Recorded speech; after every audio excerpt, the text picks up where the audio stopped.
Welcome to Reread, Tales of the Bounty Hunters, Last Man Standing, Daniel Keyes Moraine. Here we go. This is a great one. It does have some problems. This is the Boba Fett story. But it's not the problems you would think. Of course, it starts off with Jaster Mereel getting, drummed out of Concord Dawn from killing someone. He's a lawman through and through. He also starts working for Jabba at an early age and asks the smuggler, I can't remember if it's Han Solo or not now, but ask him, don't you have a problem with running spice? Because it's addictive. It's a terrible drug. It destroys people's lives. And the smuggler's like, I don't care. It's money.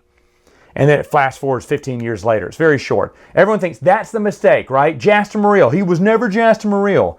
And again, it makes perfect sense. They retcon this later on saying, yeah, he was Boba Fett. And then he decided, the heat's too hot with the last name Fett. I'm still a kid. I need to learn. So let me switch out and become Jaster Mereel. Go by one of my dad's friends' names and kind of live a life. Now, he's still young. He's probably 17, 18 when he gets drummed out. So he's a little bit older. If you look at the, young Boba Fett books, this can fit easily in there. So that's not the problem. One of the problems is when he's working for Jabba in his early teens or early 20s or whatnot, they said it's one of his first jobs with Jabba. I was like, you did a few jobs with Jabba. In fact, you worked for Jabba for a long time, according to the Young Boba Fett series. And in my opinion, which one would I accept first? I would accept this short story over the not-so-good Young Boba Fett books. I was not a fan of a lot of those Young Boba Fett books. Either way, that is a contradiction. Now, as it goes to 15 years later, he's chasing Solo to Hoth. And of course, he doesn't know where to get him. He's supposed to be there the whole time during Empire Strikes Back. Sees the Empire, goes into the asteroid belt, and goes, "Nope, not me. I'm not gonna get killed." So kind of holds off, and then of course gets hailed by the Super Star Destroyer. Vader brings him aboard. He's very familiar with him. They've worked together. Brings the other bounty hunters into it. Says no disintegrations. Then of course Han's there. He escapes. Everyone thinks he went to hyperspace or has a cloaking device. Boba Fett knows better, knows exactly what Han's up to, and as the movie shows, he was hanging out in the trash because he knew exactly what Han Solo was thinking. When Vader turns to him and says, no disintegrations, it says, no disintegrations, Vader wouldn't let him forget about that first incident they had on his first bounty. And I want to go back because the comic book was there. Did he disintegrate that guy? I can't remember in that comic book. That was the first time they ever teamed up. I don't think he did. I don't know. Or maybe they're talking about Anakin Skywalker and young Boba Fett teaming up. Did he disintegrate someone there? I'm not really sure. But now Boba Fett wouldn't know that Anakin is Darth Vader, so that couldn't be it.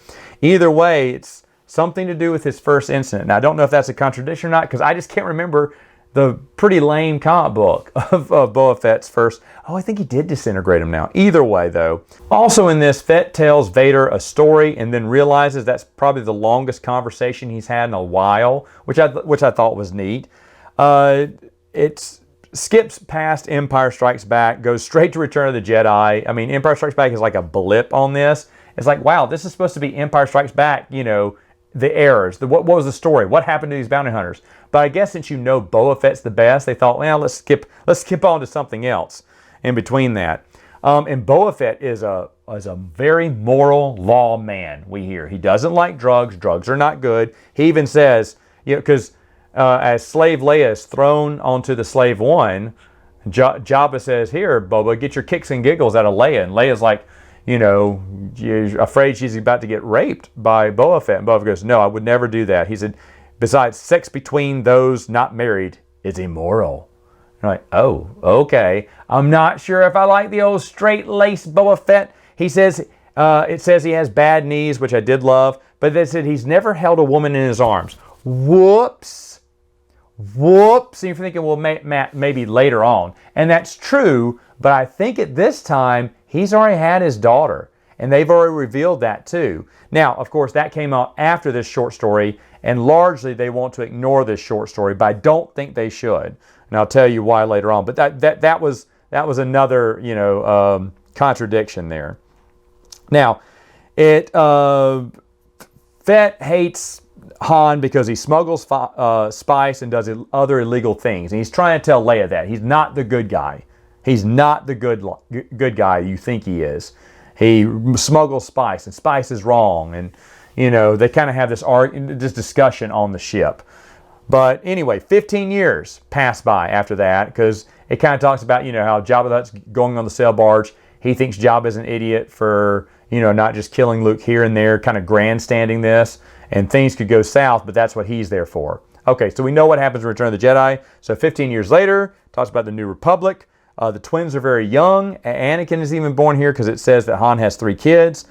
It says that Boba Fett, after the Sarlacc pit, it changed him so that he could never bear children. Okay, so that, again, that not technically a contradiction, because all you need to have is one daughter to have a granddaughter afterwards.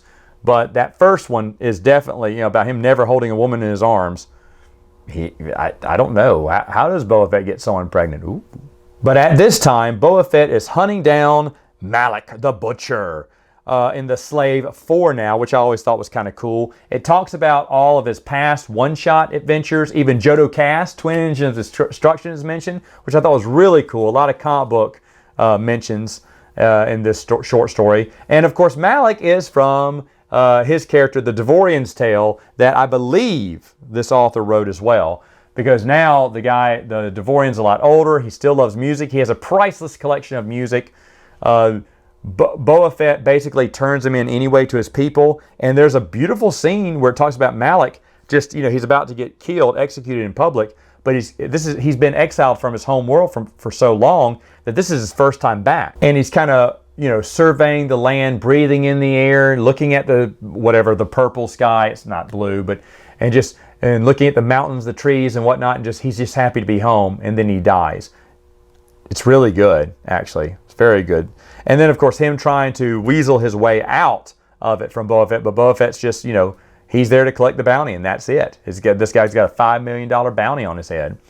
Boba Fett grabs his music collection later on and starts listening to it. And there's some good stuff there where Boba Fett's like, this is actually pretty good. He takes off his helmet inside of the cockpit of the Slave One while he's traveling in hyperspace, kind of closes his eyes and listens to the music. There's some really great scenes here. There's another line that he gives here about drugs. I wrote it down. It says, "Drinking and drugs are an insult to the flesh."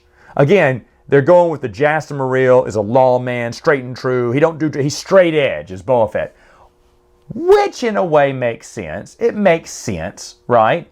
Now, he'll never run spice, but he'll kill someone in cold blood if the money's there. You got some messed up morals, but okay, I get it. I get it. The straight lawman kind of villain is what they're kind of going for here. Now, Fett wants this $5 million. He wants to get a clone leg. Oh, is he a clone? I'm sure that's not what they meant, but it could fit in here. And money for his cancer treatments is what they call it, because he's dying. Now, that he was sick and he needs this treatment and he eventually got cured, I guess, I'm fine with that. I'm fine with that too. Han Solo, meanwhile, is kind of bored. Leia leaves with the kids. She threatens to leave C-3PO with them, and Han's like, "You wouldn't." So she takes C-3PO with him, and now he's all on his own. He calls Lando, but Lando's not there. He calls Luke, says, "Luke, let's get in trouble, old buddy." And Luke's like, "No, we're not doing that. Come on, I'm having some senators over to eat at my house. Come over." He's like, "I'm not doing that. Why would I do that? I need to get in some trouble." So he goes to Jubilar, which we've seen before, and reminisces of how the old town is. He has nothing to smuggle, so he has nothing to report when he gets to the port. The port master doesn't believe him. He's like, "Hey, take your time searching the ship. I don't care. Just here to visit old places." But the bar he went to, which was called Slowly Dying back in the day, is now called Death. It's really good. And then what's great is there's a free-for-all, a battle free-for-all that young Han Solo won a long time ago, and Boba Fett watched him win it. In fact, that's the story he tells Darth Vader at the beginning. Well, as Han Solo goes back, the stadium's gone. Basically, the whole neighborhood's been torn down, and the only thing that really exists is the concrete floor, that he battled on, just some rubble here and there.